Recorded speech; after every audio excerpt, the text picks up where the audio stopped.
श्रेया,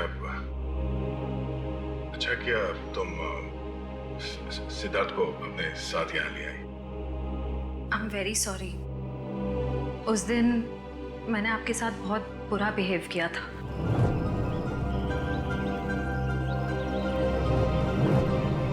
छोड़ो ना, मैं भूल गया हूं, तुम भी भूल जाओ। काश भूल पाना इतना आसान होता। जिंदगी कितनी सिंपल हो जाती है। श्रेया, ये यादें ही तो है जो उदास दिलों को जिंदगी जीने का हौसला देती है। अगर यादें ही ना हो तो जिंदगी कितनी बोरिंग हो जाएगी। तो क्या तुमने सिद्धार्थ से शादी करने का फैसला कर लिया? मेरा दिल कुछ और कह रहा है, दिमाग कुछ और। मैं जानता हूँ श्रेया, हमारे काम में हम दिल की नहीं दिमाग की सोचते हैं, मगर एक बार सीआईडी ऑफिसर ने एक आम लड़की की तरह सोचो। दिल का इस्तेमाल करो, उसकी आवाज सुनो। मेरे दिल में तो एक ही इंसान का नाम गूंजता रहता है, और वो नाम है श्रेया। सिद्धार्थ। सिद्धार्थ प्लीज, सिद्धार्थ मेरी बात तो सुनो प्लीज। अब सुनने को बाकी क्या रह गया? पूरी हकीकत मैंने अपनी आंखों से देख ली। तुम दया से प्यार करती हो ना?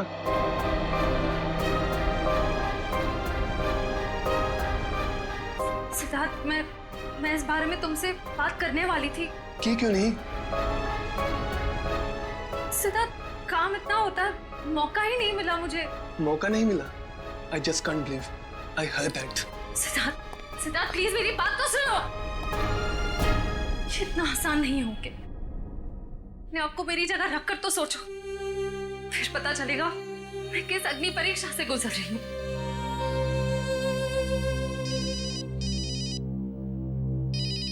हेलो, कौन? सर, दोनों पति पत्नी थे, प्रमोद और शांति। सर, हमने कभी सपने में भी नहीं सोचा था कि हमारे होटल में ऐसा कुछ होगा। एक मिनट, आप बाहर खड़े रहिए।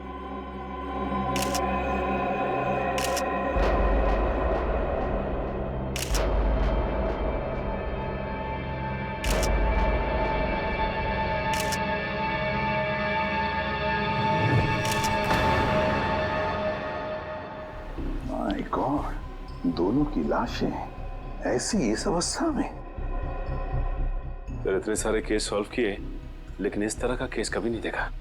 सर, लगता है ये दोनों खूनी से विनती कर रहे थे कि वो इन्हें छोड़ दे, मगर खूनी ने जरा भी दया नहीं दिखाई।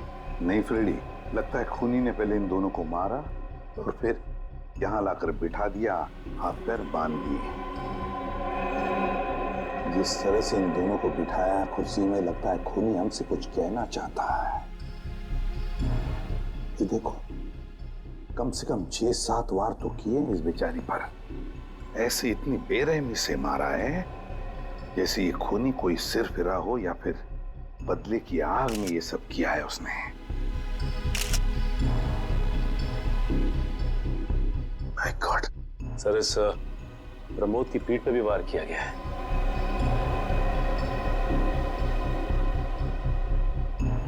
क्या हुआ? सर, इसकी सांसें चल रही है, जिंदा ही है। प्रमोद जिंदा है? तो जल्दी से इसे हॉस्पिटल ले जाओ, इसका जिंदा रहना बहुत जरूरी है। संभाल के, चलो। आजा।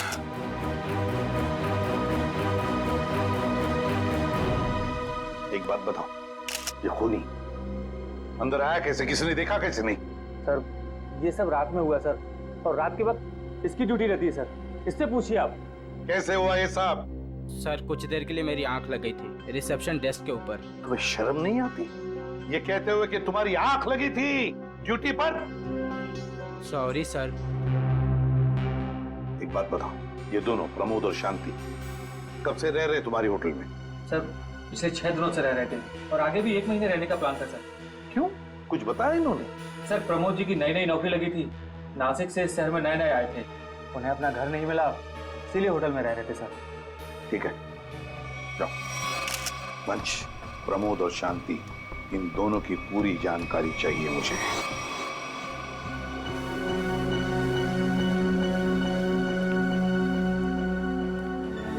हाँ सचिन, ये प्रमोद कैसा है? सर डॉक्टर ने ऑपरेशन शुरू कर दिया है, थोड़ी देर में पता चल जाएगा सर। लगता है सचिन, ये खूनी शांति को ही मारने आया था, प्रमोद को नहीं। देखो ना, उसने प्रमोद पर सिर्फ एक ही वार किया और फिर देखा तक नहीं कि वो जिंदा है या मर गया।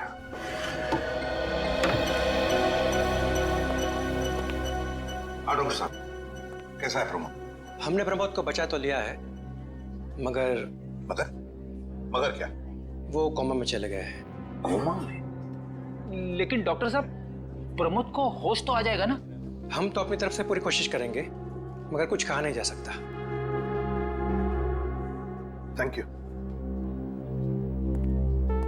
कुछ भी हो, प्रमोद होश में आना ही चाहिए। खूनी को सिर्फ प्रमोद ने ही देखा है।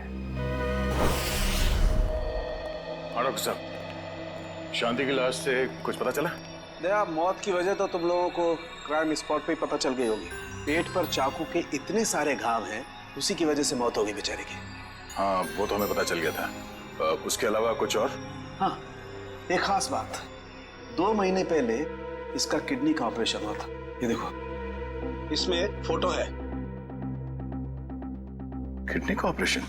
वंश, पता करो शहर के किस हॉस्पिटल में शांति के किडनी का ऑपरेशन हुआ था।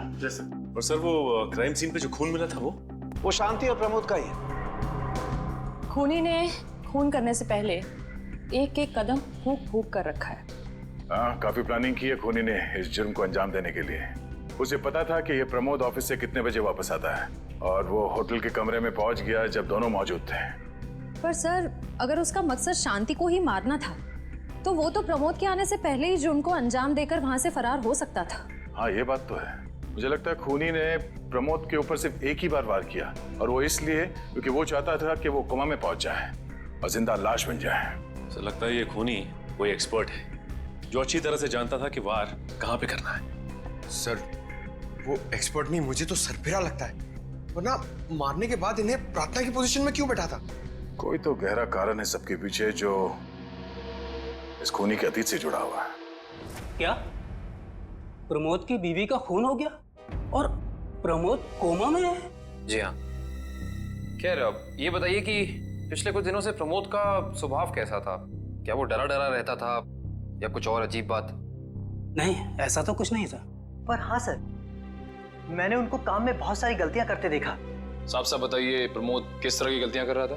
बेसिक अकाउंटिंग की गलतियां। मुझे तो हैरानी हो रही थी कि इतने काबिल और इतने क्वालिफाइड इंसान ऐसे बच्चों वाली गलतियां कैसे कर सकता है कोई। वो तो अच्छा हुआ कि मैंने उनकी गलती देख ली, वरना पूरी अकाउंट शीट खराब हो जाती। सर मुझे तो लगता है उन्हें काम आता ही नहीं था। ऐसा कैसे हो सकता है? वो जिस कंपनी से आए थे वो तो बहुत बड़ी कंपनी थी, और कोई भी बड़ी कंपनी किसी ऐसे आदमी को अपने यहाँ नौकरी पर क्यों रखेगी जिसे उसका काम ही नहीं आता हो? अब तो इस प्रमोद की सारी कुंडली निकालनी पड़ेगी। तो पति पत्नी प्रमोद और शांति एक नंबर के धोखेबाज थे। उनके सारे सर्टिफिकेट्स और डॉक्यूमेंट्स नकली हैं, स्कूल और कॉलेज हर जगह के। ऐसी क्या वजह हो सकती है जिस वजह से 420 करके ये उस फाइनेंस कंपनी में काम कर रहा था? ये इस प्रमोद को वहाँ काम करके क्या फायदा हो सकता है? इस सवाल का जवाब तो उसी वजह से जुड़ा है निखिल, जिसकी वजह से इस प्रमोद की हत्या की गई। पर वजह जो भी हो, उस वजह का पता तो सीआईडी निकाल ही लेगी। लेकिन सर, हो सकता है इन दोनों का नाम भी नकली हो सकता है। ऐसा भी हो सकता है कि ये दोनों असली प्रमोद और शांति हो ही ना, बल्कि कोई बहरूपिये हों जिन्होंने उन दोनों की जगह ले ली हो सकता है। एक सेकंड। हेलो, हाँ बोल रहा हूँ। हाँ, कौन सा hospital? Okay, thank you so much. क्या हुआ निखिल? हमारा अंदाजा सही निकला। 2 महीने पहले पुणे की मोती हॉस्पिटल में इस प्रमोद की पत्नी का एक ऑपरेशन हुआ था। वहाँ प्रमोद की पत्नी का नाम शांति नहीं बल्कि विनीता लिखा हुआ है। विनीता? मोती हॉस्पिटल, पुणे।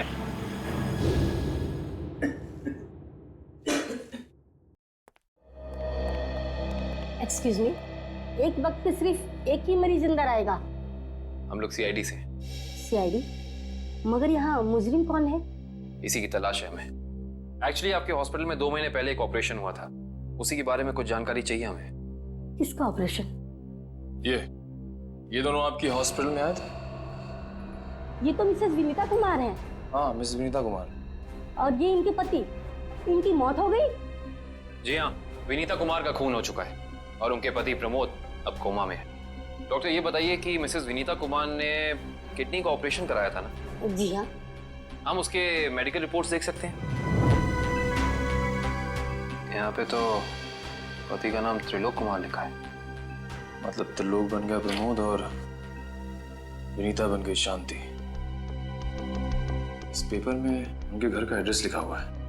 चल के पता करें, शायद कुछ पता चल जाए। नहीं निखिल, कोई फायदा नहीं होगा। इनकी पहचानों की तरह इनका एड्रेस भी नकली होगा, देखना। हाँ, हमने इन्हें ऑपरेशन के कुछ रिपोर्ट्स कोरियर की थी, मगर वो कोरियर वापस आ गए थे। डॉक्टर ये बताइए कि इन्होंने ऑपरेशन का पेमेंट कैश में की थी या चेक से या किसी कार्ड से? इंश्योरेंस के जरिए। इंश्योरेंस? उस इंश्योरेंस कंपनी के कोई कागजात, कोई डॉक्यूमेंट्स हैं आपके पास? हाँ, इसी फाइल में होंगे। गुड।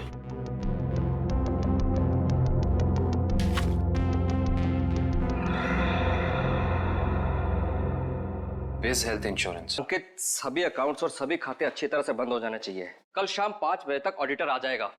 हो जाएगा सर। कभी सपने में भी नहीं सोचा था कि हमारी कंपनी का अंत इतना बुरा होगा। ये किस अंत की बात कर रहे हैं आप लोग? जरा विस्तार से समझाइए। अगर आप अपने पैसे वापस लेने आए हैं तो भूल जाइए, क्योंकि जब तक अदालत अपना फैसला नहीं सुना देती तब तक हम किसी के रुपए वापस नहीं कर पाएंगे। पैसे वापस लेने नहीं, इंसाफ करने आए हैं हम लोग। सीआईडी से हैं। ओह, तो हमारी शिकायत सीआईडी वालों तक भी पहुंच गई है। शिकायत? ऐसा क्या कर दिया आपकी इस कंपनी ने? हमारी कंपनी ने नहीं, उस त्रिलोक ने आसमान की तरफ प्रगति करती हुई हमारी कंपनी के नाम को रातों रात मिट्टी में मिला दिया और हमें दिवालिया कर दिया उसने। त्रिलोक? एक सेकंड, आप इस त्रिलोक की बात तो नहीं कर रहे? हाँ हाँ, यही तो है वो। पर इसे क्या हुआ? किसी ने इसकी जान लेने की कोशिश की है। फिलहाल ये कोमा में। ये तो होना ही था, इतने लोगों को जो धोखा दिया इसने। किस धोखे की बात कर रहे हैं? हमारी कंपनी के क्लाइंट्स को झूठे सपने दिखाकर कहा कि सबके पैसे एक ही महीने में 2 गुना कर दूंगा, पर सबके पैसे बटोरकर 9 तो 11 हो गया वो। और क्लाइंट हमारी कंपनी से पैसे वापस मांग रहे हैं। बैंकक्रप्ट हो गया। इतने सालों से कंपनी की बनी बनाई इज्जत मिट्टी में मिल गई। खोए हुए पैसे और खोई हुई इज्जत तो फिर से कमाई जा सकती है, पर खोई हुई जान तो वापस नहीं आ सकती ना। क्या त्रिलोक ने किसी की जान भी ली है? हाँ, हमारी कंपनी के सीईओ अनुज जी, जो कि सदमे को बर्दाश्त नहीं कर पाए और दिल का दौरा पड़ने से उनकी मौत हो गई। कहीं ये सारा हमला अनुज जी का कोई करीबी तो नहीं कर रहा है? अनुज जी की मौत का बदला लेने के लिए? हो सकता है। अनुज जी के परिवार में कौन कौन है? उनकी पत्नी सुधा, जो कि अभी सदमे में है, और उनका बेटा विक्की। विक्की? इस विक्की का फोन नंबर दीजिए जरा। विक्की के फोन का सिग्नल यहीं आसपास बता रहा है। होगी। अच्छा, अभी भी मागाधे रोड की तरफ मुड़ा है। मागाधे?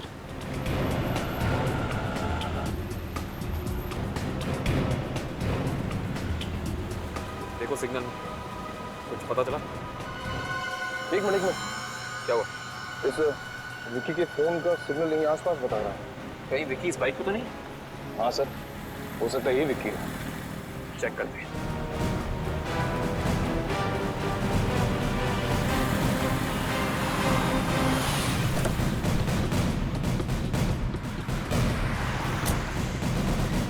सुनो भाई साहब, तुम ही विक्की हो? हाँ, और ये क्या बदतमीजी है? तुम लोग मेरा नाम कैसे जानते हो? तुम्हारा नाम और तुम्हारे सारे कारनामों के बारे में जानते हैं हम। सीआईडी। सीआईडी? इस शहर में क्या कर रहा है? हाँ? कुछ काम था, और तुम लोग मेरा पीछा क्यों कर रहे हो? बकवास बंद कर। दो खून करके भाग रहा हो, कह रहा है सीआईडी पीछा क्यों कर रही है? मैंने कोई खून नहीं किया है। अच्छा, त्रिलोक और विनीता का खून नहीं किया तुमने? What? त्रिलोक और विनीता मर चुके हैं? ड्रामा बनकर अपना। पूरा इतिहास है तेरा हमारे पास। उन दोनों ने तुमसे तुम्हारे पिता को छीना, उसका बदला लेने के लिए तुम यहाँ आए हो उनके पीछे। हाँ, मैं बदला लेने जरूर आया था, पर मैंने उनका खून नहीं किया। देख, सच बोल दे समझा, नहीं अपनी शक्ल नहीं पहचान पाएगा। मैं सच कह रहा हूँ। मैंने किसी तरह उनके बारे में पता किया। मैं उनके होटल भी गया था, मगर जैसे मैं उनके कमरे की तरफ जा रहा था, मैंने उनके कमरे में एक आदमी को जाते हुए देखा। कौन सा आदमी था वो? उसके चेहरे को ठीक से देख नहीं पाया मैं। तुम्हें जो भी याद है, जितना भी याद है, साफ साफ बताओ। कद लगभग 6 फीट, ओवरकोट पहना हुआ था उसने, और उसके बाल लंबे थे, यहाँ तक। हाँ, और उसने एलिगेटर शूज पहने हुए थे। Alligator shoes? हेलो, एक और खून?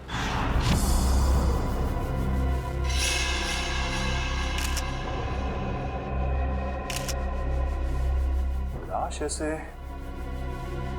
अजीब ढंग से क्यों बैठा है? कमाल है सर, पिछले वाले केस में खूनी ने उन दोनों को होटल में चाकू मारकर प्रार्थना वाली पोजीशन में बैठाया था और इसे गोली मार के इस तरह से। लगता है दोनों का खूनी एक ही है। गोली सीधे माथे के बीचों बीच मारी है। अगर ये सीरियल किलर होता तो इसे भी चाकू से मारता सर, क्योंकि विनीता को उसने चाकू से मारा था, इसे तो गोली मारी। हाँ, मगर लाशों को ऐसे एक ही ढंग से बिठाना क्या दो अलग अलग खूनी करेंगे? मुझे लगता है दोनों का खूनी एक ही है। और जिस वक्त इस तिग्मांशु का खून हुआ, लगता है खाना खाने ही वाला था।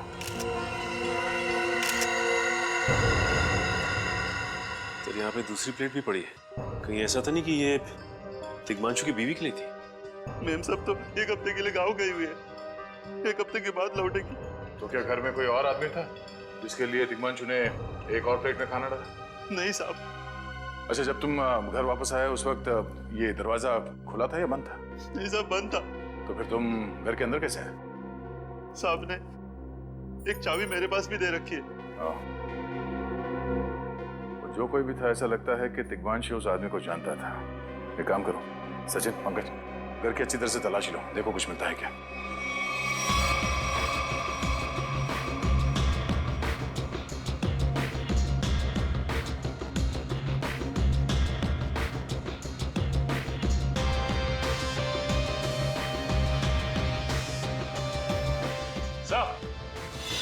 हाँ सचिन,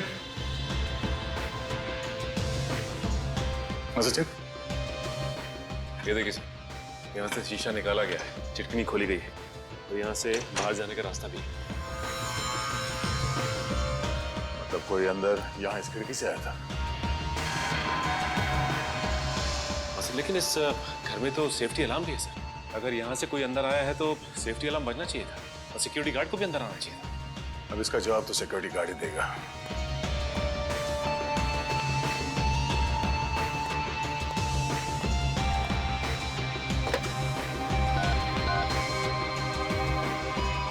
हेलो सिक्योरिटी, अच्छा आज दोपहर को तिग्मांशु जी के घर से अलार्म बजा था, तो फिर आप चेक करने के लिए उनके घर पे क्यों नहीं आए? ओ आई सी, पिछले हफ्ते भी?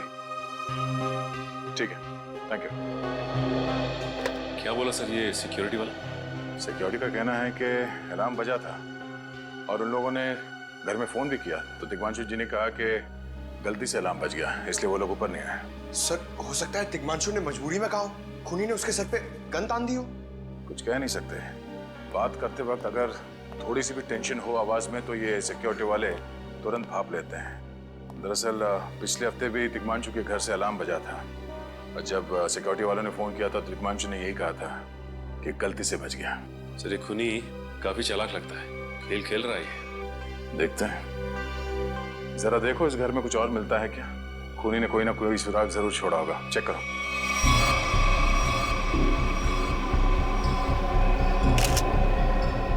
सर एक मिनट सर।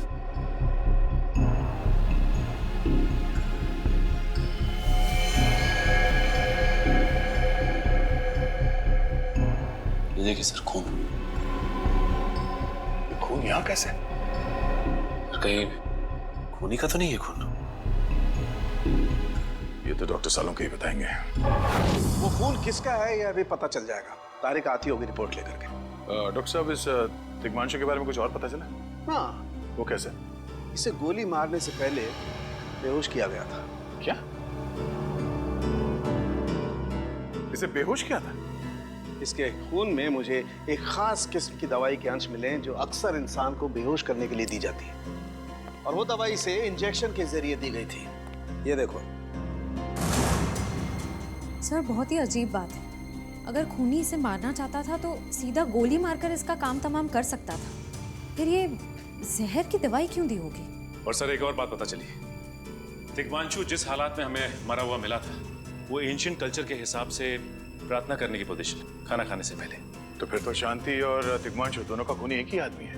ये खूनी के लिए ये हत्याएं जुर्म नहीं, एक जश्न है। इसलिए उसने टेबल पे ये प्लेटें सजाई, उसमें खाना रखा, एक अपने लिए और एक दिग्मांशु के लिए।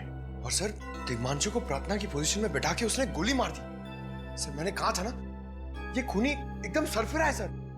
हाँ सर, लगता है ये खूनी अपने आप को बहुत शक्तिशाली महसूस करता है। जिस वक्त इन सबकी गर्दनें झुकी होती हैं उसके सामने, उसे आनंद आता है। नहीं सचिन, खूनी का मकसद लोगों को अपने सामने झुकाना नहीं, बल्कि अपने लिए प्रार्थना करवाना था। क्या मतलब?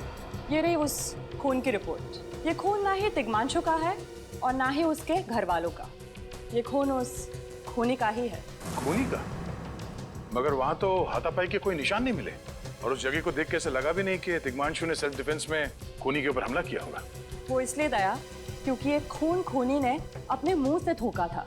हमें इसके खून में से इसके सलाइवा के कुछ अंश भी मिले। उसकी तबीयत खराब है क्या? हाँ, वो बीमार है। उसके खून में एथिमोलाइसिन नाम की दवाई का अंश मिले हैं और उसका कीमोथेरेपी हुआ था। इसका मतलब उसे कैंसर है, ब्रेन का कैंसर, लास्ट स्टेज का ब्रेन कैंसर। इसीलिए वो लोगों से अपने लिए प्रार्थना करवा रहा है ताकि उसकी बीमारी ठीक हो जाए। हमारे क्रिमिनल डेटाबेस में चेक करो, पता करो ये कोई पुराना पापी तो नहीं है। नहीं सर, उस खूनी का हमारे क्रिमिनल डेटाबेस में कोई रिकॉर्ड नहीं है। कोई इतिहास नहीं है? नहीं सर। सर, दिग्मांशु की पूरी कुंडली निकाल के लाओ सर। प्रमोद की तरह इसकी पहचान भी नकली है। What? हाँ सर, ये देखिए, उसका असली नाम राकेश है, और जिस तरह प्रमोद को चासू बीसी की आदत थी, ठीक उसी तरह राकेश भी भोली भाली लड़कियों को फंसाता था शादी के झांसे में।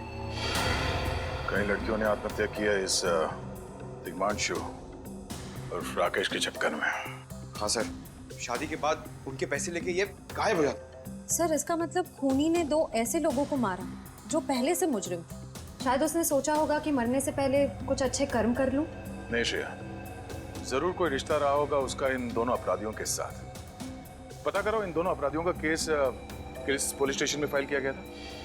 सर, ब्रेन कैंसर के जितने भी पेशेंट्स हैं शहर में, उन सबकी लिस्ट मिल गई है। कुल मिला के ऐसे 50 पेशेंट्स हैं, जिसमें से 10 पेशेंट्स ऐसे हैं जो कैंसर की लास्ट स्टेज पे हैं। उनमें से 4 औरतें हैं, बचे 6। हाँ सर, और इन 6 में से 4 ऐसे हैं जो 70 साल से ऊपर के बुजुर्ग हैं। अब बचे 2, ये उदय और भानु। तुम इन दोनों से मिले? हाँ सर, ये उदय 6 महीने से हॉस्पिटल में है। और भानु? भानु सर 1 महीने से हैदराबाद में। ये कैसे हो सकता है सचिन?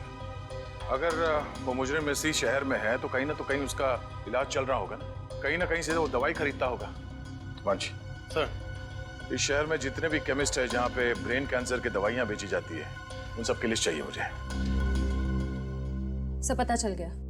त्रिलोक और राकेश दोनों के खिलाफ एक ही थाने में केसेस दर्ज किए गए थे, जगतपुरी थाने। इस केस का पूरा इतिहास जगतपुरी थाने से ही पता चलेगा। एक्सक्यूज मी, आपकी दुकान पे ब्रेन कैंसर की दवाइयाँ बेची जाती हैं? जी हाँ, हमारी दुकान उन चुनिंदा दुकानों में से है जहाँ ये दवाई आपको मिलेगी। वैसे ये दवाइयाँ बहुत कम लोग खरीदते होंगे नहीं? जी, बहुत महंगी है एक्चुअली। अच्छा, जो लोग ये दवाइयाँ खरीदते हैं उनकी लिस्ट मिल सकती है हमें?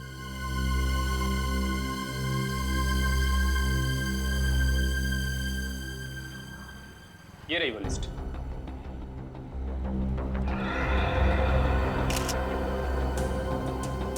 तपन, उदय और नितिन, ये तीनों लोग तो उस मरीज की लिस्ट में थे। अच्छा, आपको पूरा यकीन है कि इनके अलावा और कोई नहीं आता ये दवाई लेने के लिए? जी नहीं, लेकिन हो सकता है कोई गैर कानूनी तरीके से ये दवाई खरीद रहा हो। ये दवाइयाँ काफ़ी महंगी है ना, आम आदमी इसका खर्चा नहीं उठा सकता। अच्छा, आप किसी ऐसे आदमी को जानते हैं जो ये गैर कानूनी काम करता है? एक आदमी है, आंद्रे नाम है उसका। प्यार से लोग उसे एंडी कहते हैं। ये जो ज्वाला रोड पे पब्लिक पार्क है ना, अक्सर वही मिलता है। कांस्टेबल सुनील, ऐसा आप सीआईडी से ही हैं ना? हाँ, हमारी बात शायद आप ही से हुई थी। साहब बताइए, कांस्टेबल सुनील आपके लिए क्या कर सकता है? सुनील जी, हाल फिलहाल में इस रिकॉर्ड रूम में कोई चोरी वगैरह हुई थी क्या? चोरी नहीं तो सर, अब यहाँ वाला कोई चोरी कैसे करेगा? सुनील, फिर आप एक हेल्प कर सकते हैं हमारी। हमें 2 मुजरिमों की फाइल चाहिए। एक का नाम है त्रिलोक कुमार और दूसरे का राकेश भिवेन। एक मिनट सर, क्या नाम बोले? राकेश? राकेश भिवेन।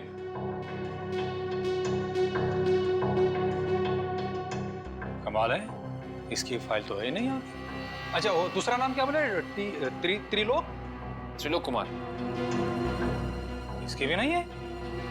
दोनों की फाइल्स नहीं। हाँ सर, लेकिन यहाँ पर चोरी की तो कोई घटना नहीं घटी। पता नहीं फाइलें गायब कैसे हो गई। सुनील, यहाँ याद करने की कोशिश करो, हाल ही में कोई दुर्घटना घटी थी क्या?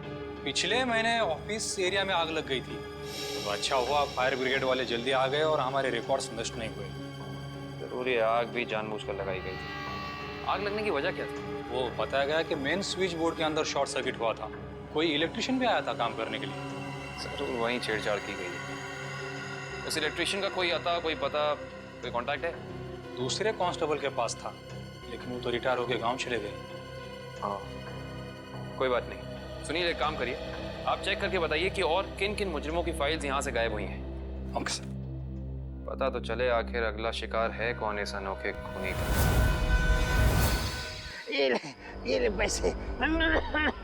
अरे ये दवाइयाँ तो असली है ना। अरे अंकल जी, ये जो शक की बीमारी है ना, कैंसर से भी ज्यादा खतरनाक है। अगर आपको यकीन नहीं है कि ये दवाई असली है या नहीं, तो खुद जाकर दुकान से क्यों नहीं खरीद लेते? अरे तुम तो बुरा मान गए, मैं तो बस ऐसे ही पूछ रहा था, मेरा मतलब वो नहीं। जानते हो, इस तरह से दवाइयाँ बेचना और खरीदना दोनों गैर कानूनी है। आखिर तुम्हारा कोई फायदा नहीं है। मैंने सुना था कि सीआईडी बड़े बड़े केस हैंडल करता है। मैं तो छोटा मोटा चोर हूँ, जाने दो ना साहब। हाँ मिस्टर छोटे चोर, ये बताओ कि तुम्हारे पास से ये दवाइयाँ खरीदने के लिए कोई ऐसा आदमी आता जो 6 फीट लंबा था और लंबे लंबे बाल थे उसके, और वो एलिगेटर वाले शूज पहनता था? हाँ, वही जो आगे से नुकीला होता है। हाँ, आया था चिराग। आप लोग चिराग को ढूंढ रहे हो? हाँ। कहाँ मिलेगा ये चिराग? चिराग? लगता है चिराग घर पर नहीं है। कमरे अच्छी तरह से चेक करो, देखो कुछ मिलता है क्या। पंकज, कंप्यूटर चेक करो।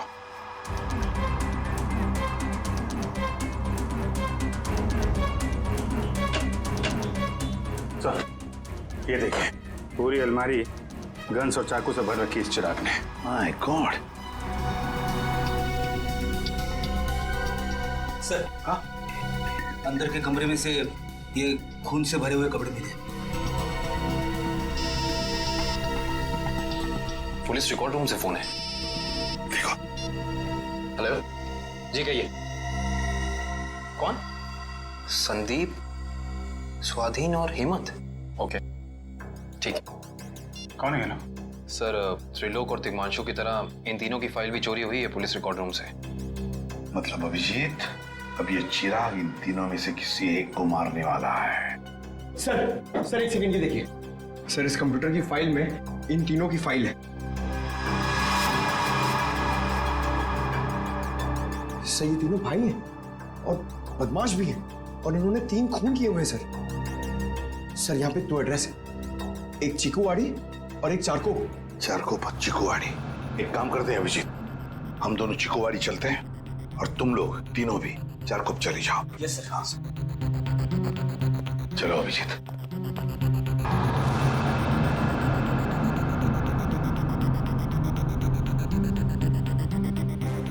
क्या हुआ सर? अभिजीत, ये पेन, ये मेरा पेन है अभिजीत। आपका पेन? यहाँ पे कैसे सर? ये पेन मैंने जग्गा को दिया था, जग्गा को। जग्गा सर? वो आपका खबरी? हाँ अभिजीत, मेरा खबरी। मगर जग्गा तो मर चुका है सर। हाँ अभिजीत, तो मर चुका है, लेकिन जिस खून में तलाशी करने में मदद की थी जग्गा ने हमारी, उस वक्त वो खून भी इसी तरह हो रहे जैसे आज हो रहे हैं। खून करने के बाद लोगों को प्रार्थना की पोजीशन में रखा जाता है। चलते हैं सर। नहीं अभिजीत, क्योंकि अभिजीत जिस तरह से वो खून किए जा रहा है, लगता है मुझे संदेशा भेज रहा है, मुझे मिलना चाहता है अकेले में।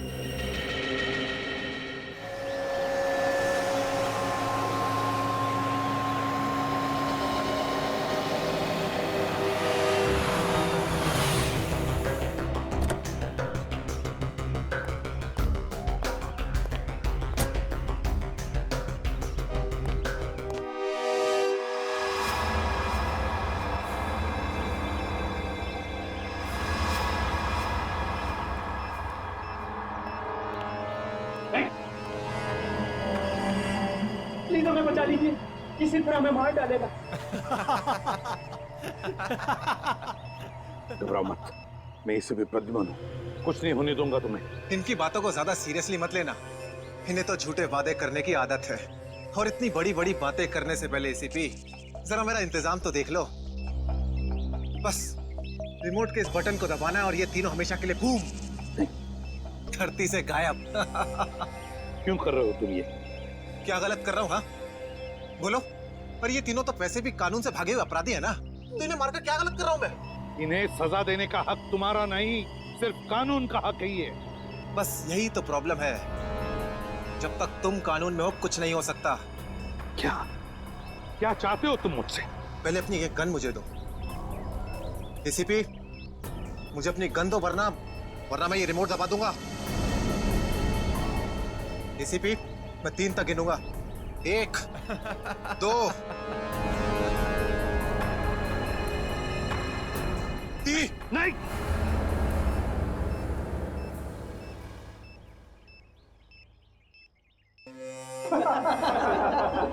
बहुत अच्छे दीदी, बहुत अच्छे। तो तुम जानना चाहते थे ना कि मैं तुमसे नफरत क्यों करता हूँ? जग्गा खबरी का नाम ध्यान है? याद है मुझे, मैं उन्हीं का बेटा हूँ। पता चल चुका था मुझे। एसीपी तुमने मेरे पिताजी से वादा किया था ना कि तुम उनका बाल भी बाका नहीं होने दोगे, फिर क्यों नहीं बचा सके उन्हें? बोलो। देखो चिराग, तुम्हारे पिताजी की मौत का बोझ आज भी मेरे दिल पर है। बंद करो ये तुम्हारा नाटक। उस वक्त कहाँ थे तुम जब मेरे पिताजी की मौत के बाद मैं और मेरी माँ दर दर की ठोकरें खा रही थी? खाने के पैसे तक नहीं थे हमारे पास। तो तुम मेरे पास चले आते, मैं कुछ मदद कर सकता था तुम्हारी। क्या कर लेते तुम? हाँ, सिवाय झूठे वादों के। तुम्हें पता है एसीपी, मुझे कैंसर है, आखिरी स्टेज। और ये इसीलिए क्योंकि मेरी माँ के पास पैसे नहीं थे मेरे इलाज के लिए। मैं तुम्हारा दुख समझ सकता हूँ चिराग, तुम्हारी तकलीफ समझ सकता हूँ, मगर इन तीनों ने क्या बिगाड़ा है तुम्हारा? तुम इन तीनों की जान बचाना चाहते हो? हाँ। तो तुम्हें अपनी बलि देनी होगी। क्या मतलब? मतलब तुम इस बिल्डिंग से छलांग लगानी होगी,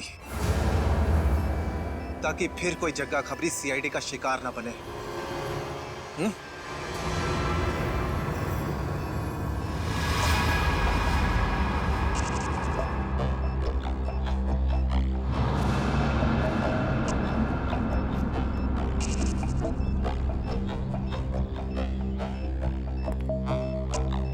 ठीक है, मंजूर है।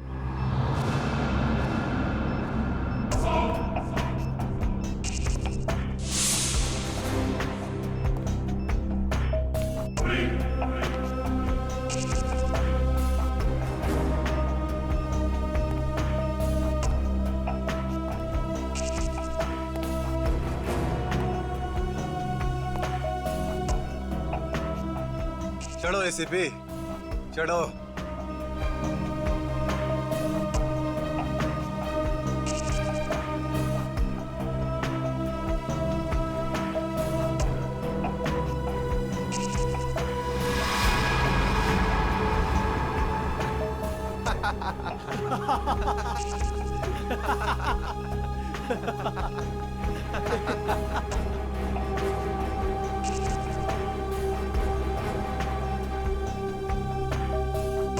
ऊपर जाकर मेरे पिताजी से माफी जरूर मांग लेना। क्या हुआ? मौत को इतना नजदीक देखने से पांव कांपने लगे? एसीपी आज तक अपनी मौत को अपनी हथेली पर लेकर ही चला है, समझे? मौत से कभी डरा नहीं है वो। इतनी बड़ी बड़ी बातें, अब बातों का वक्त नहीं है, अब एक्शन का वक्त है। कूदो एसीपी, छलांग लगाओ और अपनी ये बेहतरीन जिंदगी को अलविदा कह दो। चलो। 1 मिनट, मैं जरूर कूदूंगा, लेकिन तुम पर कैसे विश्वास कर सकता हूं कि मेरे कूदने के बाद तुम इन तीनों को छोड़ दोगे? तुम्हारे पास और कोई चारा भी नहीं है। कूदो एसीपी, वरना मैं इस रिमोट का बटन दबा दूंगा।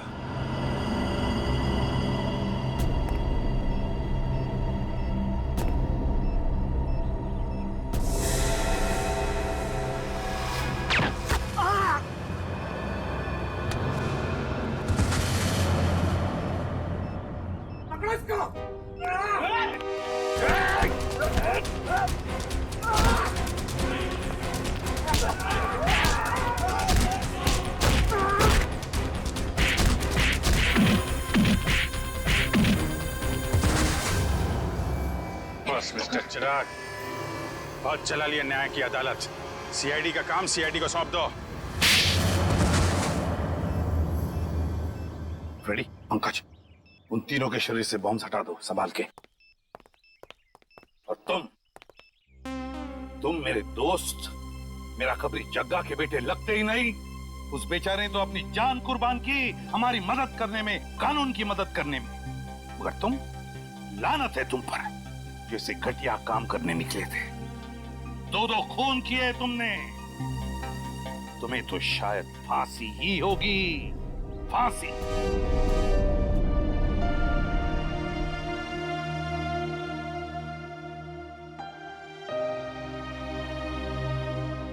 बड़े बुजुर्ग कह गए कि अगर कोई चिंता सताए तो उस चिंता को अपने कलेजे के अंदर अंगार बनने नहीं देना चाहिए। कलेजा चल जाता है। मुझे कोई चिंता नहीं सता रही है। In fact I think I am the luckiest girl in the world right now. CID में सब मेरे काम से खुश हैं। मेरे पास तुम दोनों जैसे दोस्त हैं। मेरी शादी होने वाली है। एक लड़की को और क्या चाहिए होता है? शायद प्यार। प्यार भी तो है ना मेरे पास। मम्मी पापा का प्यार, दोस्तों का प्यार और सिद्धार्थ का प्यार। जुबान की बात दिल से मेल नहीं खा रही है श्रेया। मतलब ये कि दिल की बात जुबान पे लाने का वक्त आ गया है श्रेया। वो श्रेया कहाँ गई? हाँ, जो अपने सारे डिसीजंस खुद लेती थी, जिसे पता था कि उसको अपनी जिंदगी में क्या चाहिए। हाँ श्रेया, अब वक्त आ गया है। तुम्हें किसी एक को चुनना ही होगा। और अगर तुमने एक स्ट्रॉन्ग डिसीजन नहीं लिया ना, तो उसका असर तुम्हारी जिंदगी पर नहीं, बाकी 2 जिंदगियों पर भी पड़ेगा। मैं क्या डिसीजन लूं? किसे चुनूं? उस इंसान को